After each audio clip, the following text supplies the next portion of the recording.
মার্কিন যুক্তরাষ্ট্র মুখে যত বড় বড় কথা বলুক এবং বেনিয়ামিন নেতানিয়াহু নিজেদের শক্তিমত্তা নিয়ে যতটাই অহংকার এবং গর্ব করুক না কেন, বস্তুত তারা যে ফাঁকা বলি ছড়ে সেটা আরও একবার প্রমাণ হয়ে গেল। ইরানের আক্রমণে ভয় পেয়ে এবার মার্কিন দূতাবাস বন্ধ ঘোষণা করা হলো। ইসরায়েলে থাকা যে মার্কিন দূতাবাসটি সেটি মার্কিন প্রেসিডেন্ট ডোনাল্ড ট্রাম্প উল্লেখ করেছেন যে এই মুহূর্তে ইসরায়েলের অভ্যন্তরে থাকা তাদের যে মার্কিন দূতাবাস রয়েছে সেটা তারা বিশেষ কারণবশত 3 দিন বন্ধ ঘোষণা করছে। অর্থাৎ তারা এরপরও প্রকাশ করতে চাচ্ছে না যে তারা কী কারণে বন্ধ ঘোষণা করলো। রয়টার্সের পক্ষ থেকে, আল জাজিরার পক্ষ থেকে যে নিরপেক্ষ প্রতিবেদন করা হয়েছে সেখানে উল্লেখ করা হয়েছে মার্কিন যুক্তরাষ্ট্র মূলত ভয় পেয়ে এবং ইরানের ক্ষেপণাস্ত্র হামলা থেকে নিজের কর্মীদেরকে রক্ষা করার জন্যই তারা দূতাবাস বন্ধ করেছে। ইরানের পক্ষ থেকে উল্লেখ করা হয়েছিল, তারা বলেছিল যে এবার ইসরায়েলের বিরুদ্ধে তারা সর্বাত্মক যুদ্ধ ঘোষণা করলো এবং ইসরায়েলের অভ্যন্তরে থাকা যে কোনো স্থাপনা, সরকারি প্রতিষ্ঠান, এমনকি অন্যান্য রাষ্ট্রের দূতাবাসও এবার এই হামলার মুখোমুখি হবে, এই হামলার লক্ষ্যবস্তুতে পরিণত হবে।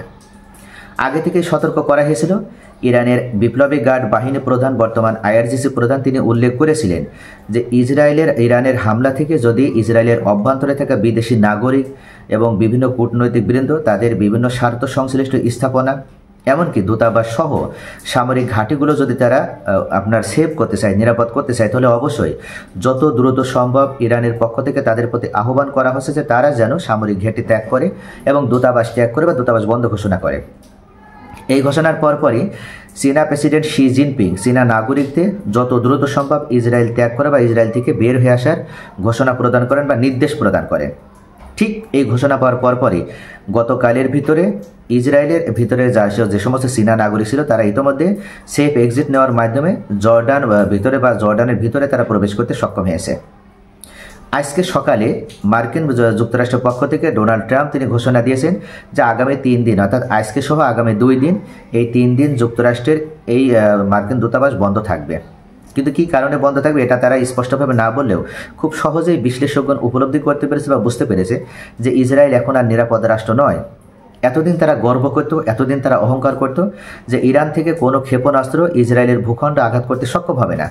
এমনকি এই যুদ্ধ শুরু হওয়ার পর শনিবার থেকেই মার্কিন যুক্তরাষ্ট্রের সহায়তাকারী 2টা জাহাজ ইতিমধ্যে সরাসরি ইরান থেকে ছোড়া ক্ষেপণাস্ত্র প্রতিহত করছে। পাশাপাশি ইসরায়েলের হাতে তো মার্কিনীদের যৌথভাবে প্রযুক্তির মাধ্যমে তৈরি যে আকাশ প্রতিরক্ষা সিস্টেমগুলো সেগুলো তো রয়েছেই।